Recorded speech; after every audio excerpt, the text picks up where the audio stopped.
देश प्रशासन रे सर्वोच्च शिखर रे 15तम राष्ट्रपति भाव में आसन अलंकृत करुछंती श्रीमती द्रौपदी मुर्मू। तार सम्यक अवतारणा एही क्षुद्र कवितारे।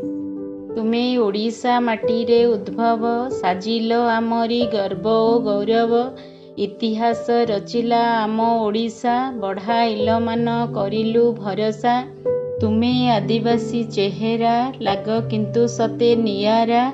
बाल्यावस्थारू जारी रखिच नेतृत्व, दृढ़ इच्छा शक्ति पाई मिलिला कृतित्व। सफल करिछ ओडिशार स्वप्न आउ संभावना। तुमे महानायिका, तुमे सतरे अनन्या। धन्य तुम जीवनी, सत सेत नुहे कहानी। विपुल समर्थन सम्मानर हेल अधिकारिणी। प्रथम थर उत्कल दुहिता, देखाइले उत्कर्षता। प्रथम महिला भावे पाइले मान्यता, हेले सुपरिचिता। भारत रे नुहे समग्र विश्व रे आज से चर्चिता। स्फुरु नाही शब्द बनिबाकु तांको चरित्रर महनीयता। कविताटी भल लागिले लाइक, शेयर और सब्सक्राइब निश्चय करिए।